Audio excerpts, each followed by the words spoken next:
location was a short walk to the campus of the University of the Philippines. There, thanks to a scholarship, I soon enrolled in a preparatory course for medicine. First year, always acknowledged the hardest, was even more difficult for me because I had the conviction that none of it was of any use for me. Squinting into a microscope, bending over smelly cadavers, mixing evil-smelling chemicals. None of these things held any interest for me. Soon enough, I find my mind wandering, foolishly dwelling on sights long remembered, long wished for. Moonlight and grandmother's manolvan, flowering. Afternoons in grandmother's little store, with the neighbors coming in for merienda. Miss Alfon! I find my mind dwelling on something I could write. Miss Alfon! I find myself stringing words together, describing kisses, and hunger, and anger. Miss Alfon! Because that was what I really wanted to do. To write stories. Fortunately, my reputation as a promising young writer preceded me in Manila and qualified me for membership in the prestigious UP Writers Club. But the literary group with which I soon became identified was the Veronicas. There were 13 of us, very young, keen into life, bursting with a need to write.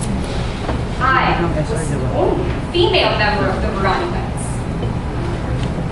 Arceliana was then studying at the UP, where already Jose Garcia Villa was making a name for herself as a rebel, articulate, flamboyant, lionized by the writing gentry as well as by the campus crowd.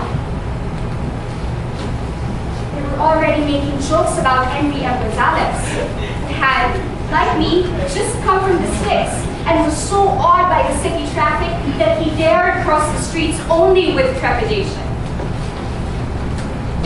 We used to lie around the campus on Padre Paura, and it would be our exercise for someone to say something like, "Look at the clouds. Let's try them out." Several stories from that one thing. Or someone would say something funny like, "Look at that girl. She walks croaking." These were the things that made the Veronicas. We used to meet often. Sunday, the days after Sunday, in the Nico's house in Malbaco.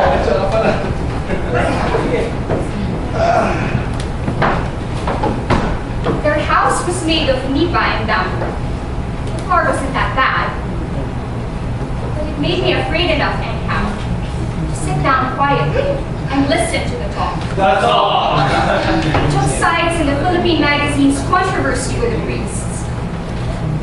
They damned institutions and lauded movements.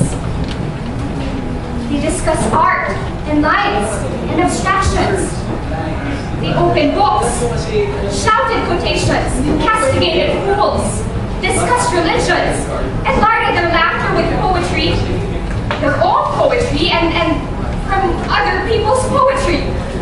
I had an inferiority complex in the light of the talents of the other members of this group. It was a wonder it did not kill my own aspirations to write. They almost always had books tucked under their arms.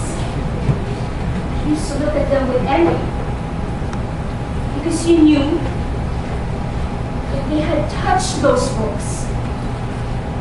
You could see by the way their hands lingered on the volumes that they had held them and were on intimate terms with what the authors talked about. Especially Arceliana, from that time on, was to be called as I called him, France. And who in that short summer of our first acquaintance introduced me to Thomas Mann and even to John Donne. Already France was Villa's fair-haired boy. Already he was the one we would call genius, without his or our having to blush about it. We could sit there around France and watch